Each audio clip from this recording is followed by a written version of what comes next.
que nous avons des collabos parmi nous. Très bien alors Pape Sané Donald Trump bi nga xam ne moom la ñuy wax ne Ousmane enfin moom la ñenn ñi wax ne Ousmane Sonko waru ko wax li mu ko wax c'est le Donald Trump qui a insulté toute l'Afrique ne c'est des pays de merde nañ ko wax ni mu ko waxee à l'époque am na sax ñu doon wax ne wax na dëgg nag parce que suñu réew yi moom dañoo doy waar yàggul dara Abdoulaye a bien fait de nous rappeler ça wax na fi ne les Somaliens et quand il parle des Somaliens il parle de tous les Africains mu ne il pue maanaam dañoo xeeñ dañoo am xet boo ko waxee Somalien tu le dis à tous les Africains tey jii est-ce que ñun dañu war a offusquer wu parce que ñoom Trump mu ngi ñu doon wax loolu wala dañu war a offusquer wu parce que Ousmane Sonko nee na ko vous n'êtes pas un homme de paix. en fait man Moustapha en fait li ma pas choqué mais li ma xaw a jaaxal un peu. ci tollé bi wax ji suscité moi je vois pas de quoi fouetter un chat entre nous. ci wax ji. Quand les gens disent que la diplomatie c'est un domaine exclusivement réservé au président de la République, c'est la vérité. Oui. mu koy délégué son ministre des Affaires étrangères de temps en temps le Premier ministre. Et même les ambassadeurs qui sont ses représentants hors du Sénégal. kooku c'est la vérité. kenn mënu ko kii mais ci discours bi depuis après ce matin bi ma jógee gis coow li maa ngi essayé di xool lan ci wàllu diplomatie la Ousmane Sonko laal.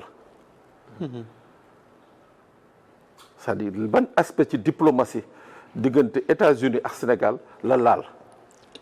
waaw parce que waxul ci relation diggante ñaari réew yi. waaw il n'a pas parlé de ça. waaw moo tax ma ne quand même j'ai pas vu coow lu ko fi jar. c'est nañ ko jàppee premier ministre. je préfère sax ñu bàyyi fële le patron de Pastef. nañ ko jàppee un premier ministre bu ñu invité à une cérémonie où yaa ngi koy wax dañ ko cité ci benn livre et consort à tort ou à raison mais cité nañ ko ci livre bi. et ci contexte livre boobu mu ñëw di wax ci wàllu Khadim Ba mu ngi wax ci wàllu géopolitique. fait yi muñ wax amul benn fait boo ci mën a dindi les États-Unis n'ont jamais gagné une guerre kenn mënul dindi fait boobu. c'est une réalité. gars yi nee na ci film rek la ñuy gagné guerre. waaw. waaw. n'ont jamais gagné une guerre c'est une réalité. c'est un fait. Vietnam dañ leen a duma. waaw Irak bañ fa bëggee jëlee Saddam Hussein dañ leen a duma rey nañ ko mais teewul ay néew yu bari la ñu yóbbu. Iran la même chose. Somalie gii Somalie dañ leen dàq ñu daw waaw. mu ngoog donc pour dire effectivement c'est un fait qui est avéré. mosuñu gagné guerre. que Donald Trump du nitu jàmm n'est pas un homme de paix mais la situation actuelle du monde prouve effectivement que Donald Trump n'est pas un homme de paix. Point final. ku sañ a jóg sa dëkk dem dëkk jàmbur jël fa président dëkk ba ne ko ceex yóbbu sa dëkk ne da nga koy atte parce que buggu la signer contrat pétrole mais kooku buñ ne nitu jàmm la c'est problématique ñëw fekk dëkk jàmbur au nom d'une hégémonie nga bëgg suppléer en fait remplacer ses dirigeants mooy le cas de l'Iran ba créer fii une guerre bi nga xam ne dafa bloquer tout le monde. soo ne ko les Nations Unies mu ne c'est pas mon problème. soo ne ko le droit international mu ne c'est pas mon problème. soo ne ko Cour pénale internationale mu ne c'est pas mon problème. c'est moi qui décide. oui voilà. c'est ça Donald Trump. alors donc man à partir de ce terme-là que le premier ministre du Sénégal taxaw revenir sur les faits là définir effectivement ni que ce bonhomme-là n'est pas un homme de paix. C'est un homme de déstabilisation. Mais moi je ne vois même pas lan moo fi jar le tollé oui il n'a pas le droit de se prononcer sur des questions de diplomatie mais c'est pas une question de diplomatie. C'est-à-dire moi j'aurais compris par exemple mu ne que les gens attaquent le fait que mu jóg taxaw mu ne oui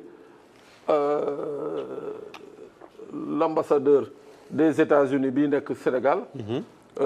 dama koy tontu par rapport à lii ak lii ak lii. oui wala dama ko fiy jëlee wala dama ko fiy jëlee wala dama koy rappeler. voilà loolu c'est une question de diplomatie. waaw mais lii ñu wax nii man gisuma ci dara lu dul en fait c'est un propos bi nga xam ne il faut le remettre juste dans son contexte. mooy que y a un premier ministre d'un pays certains diront qu'il a le courage d'autres diront que c'est de l'inconscience d'autres diront qu'il se suscite. mais le tout dans un mooy que moom. Au moins il a pris la responsabilité wax la nga xam ne ce que tout le monde pense. D'accord. Et n'ose pas dire mooy le mal que Donald Trump fait au monde. waaw yaakaar naa nag bu demee ba kii taxaw naan africain yi c'est un peuple. c'est des pays de merde. nga am benn moo xam leader politique moo xam premier ministre bu jóg tontu ko. moi je crois moi en tant qu'Africain je suis très fier. da nga cee fier waaw. d'accord alors Pape Moussa am na ñoo xam ne ñoom dañoo ragal. Parce que ils disent que oui Donald Trump mën na am ay représailles contre le Sénégal ki sami wax sànq bay tudd sénégalais yi nekk foofu am na ñuy wax ju rek nga ciy dégg parfois j'ai l'impression aussi que ni ñun on aime se créer des histoires mais est-ce que yaakaar nga ne waxu Ousmane Sonko bi dina dem foo xam ne mën na indi inquiétude wala jiixi jaaxa diggante ñaari réew yi. waaw effectivement am na ñoo xamante ne dañoo ragal am na ñoo xamante ne dañoo complexé. am na ñoo xamante ne dañoo xamut. léegi nag pour def la part des choses parce que pour man ñi nga xamante ne tey jii nii ñoo nekk des acteurs politiques qui aspirent à nous diriger. pour man ñooñu la ñu war a gën a mën a waxal sax pour ñoom ñoo mën a xam fan la mentalité yi toll en Afrique ñoom Sana Mbaye ñoom Thierno Bocoum ñoom Baye Mor Sarr xeet yooyu noonu ñu comprendre ne en fait Afrique dafa toll ci mutation boo xamante ne du ne parce que pour man Ousmane Sonko bi ko wax moom mooy seen problème quoi. J'ai bien aimé Moustapha bi ngay insister en tant que journaliste ne ko ndax da nga d'accord ci lu Trump di wax. pour dire que du mës a wax ne Ousmane Sonko lu mu wax du dëgg. ñoom ñëpp xam nañ ne li Ousmane Sonko wax dëgg la kenn mënul taxaw ci àdduna bi que ni Donald Trump day stabiliser moom bi mu ñëwee ba léegi dafa contribuer à un monde sûr. dafa dalal àdduna bi. kenn sañu ko wax kon Ousmane Sonko li mu wax ñoom ñëpp d'accord doon nañ ne dëgg la. léegi nag waru ko wax pourquoi parce que li tax ma ne complexe daf ci am mooy Donald Trump sañ na ñoo qualifié de pays de merde jàpp pas de problème ñoom ñu gis ko ne teg kenn nga kenn sañu koo wax sax lii mais c'est vrai que un premier ministre ci régime parlementaire n'a rien à voir avec notre premier ministre Khadim Bamba mais premier ministre France Manuel Valls critiqué na Afrique oui ci propos ak yu stigmatisant sax liant même jusqu'à suñu ay démographie. Cazeneuve. oui Bernard Cazeneuve. ministre de la défense. mais dem na ba ñu foog ne sax kii mooy ministre chargé de l'Afrique. Elisabeth Borne. Il y a combien de ministres français yu critiqué ouvertement Afrique. ils n'étaient pas aussi scandalisés. pourquoi en ce moment-là ñoom ñu war a bëgg a jël affaire bi def ko comme une catastrophe oui chasse gardée mais attends. ambassadeur Sénégal France bu nekk Sénégal. je pense Pagano. en plein procès muy taxaw di joxe ay avis di wax fu ñuy orienté loolu bu ko Sénégalais defoon xanaa ñii fu ñu jëm. crise bu nekk suñu réew Casamance da ngay gis ay ambassades di fa yóbbu ay détaché ñuy am lu ñuy kii. xalaat nga sax benn yoon parce que boo leen suivre seen logique benn ministre sénégalais di wax problème Corse. non et pourtant ça existe hein. pourquoi. ñun waruñu maanaam ñoom daal sañ nañ ñoo yekk lu ne je ne parle pas de la traite négrière je ne parle pas de la colonisation qui sont des crimes contre l'humanité te ñooñu def ko mais def li mu wax li mu def maanaam contribuer à déstabiliser le monde c'est ce qu'il a fait mënu la wax lan moo tax muy guerre xamu ko il n'a pas d'objectif ñëw nii rek woy dama war a def lii mais te kenn sañu ko wax te loolu mun mën a am répercussion ci jàmmi àdduna bi yëpp ci économie àdduna bi yëpp te kenn sañul ne Donald Trump la looloo la mais Donald Trump lu mu waxul Macron récemment. nee na jabar ji da koy duma. waaw. Macron tontu ko. non waxuma la tontu na ko mu jël. waxuma la Macron tontu na ko. dama ne Macron sax tontu bi mu tontu moo gën a doy. parce que daf ne ko ça manque d'élégance ce qu'il dit. ça veut dire que li ngay wax tekkiwul dara. réewu Macron moo gën a doy waar. président tontu bu méprisant la réewu Macron dafa ñëw ba fii. saaga suñu histoire. Sarkozy. Université bu Dakar. waaw fa ñuy jàngale suñu xale yi. mais qu'est-ce qui se passe ba maanaam ñun bu ñu ne leen seen bët yi takk na suuf rek ngeen di mel ni ñuy waaj a crise def ay toj. ah Mélenchon ba mu fi waxal Mélenchon li ba mu fi kii Mélenchon ba mu fa ñëwee li mu def moo gën a grave li Sarkozy moo jiitu waaw Mélenchon.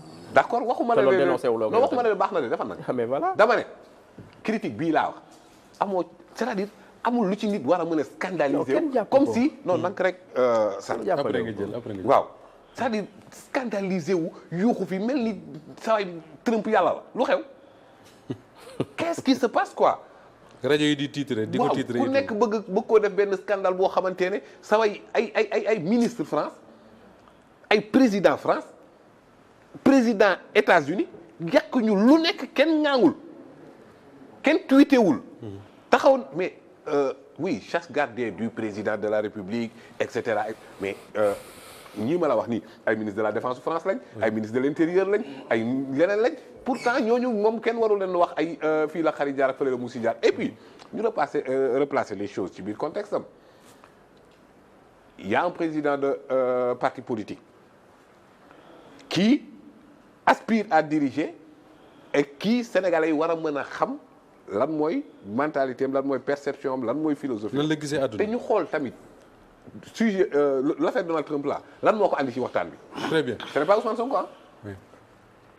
moom waxu Donald Trump. Pascal Boniface kàddu mi njëkk ci Donald Trump la koy jëmale. wax na ci lu bari sax donc kon Sana yéen ñëpp ñi nekk di tweeter ak di xataraayu ak yooyu. non Sana dañuy xataraayu quoi. kon li ma fi wax ni dafa xataraayu quoi. non ci réseaux sociaux yi laay gis gars yi di wax fii. d'accord mais Pape Moussa defal ni sa main droite bi nii yëkkati ko bu baax nga génnee benn kii ñaari bracelet yi ñu xool. loolu du li may wax. li ma takk ak li ma c'est-à-dire yéen c'est ça aussi votre problème. jéemal xool li may wax nga atte ko Sana. li nga te bañ a xool déedéet non vraiment du ma intéressé quoi parce que du nekk loo xamante ne loolu lay bokkuñu avis quoi. Ousmane Sonko wax na ci Donald Trump mais conférence bi du ci loolu rek. wax na beaucoup ci souveraineté. est-ce que jàpp nga ne li mu wax d'accord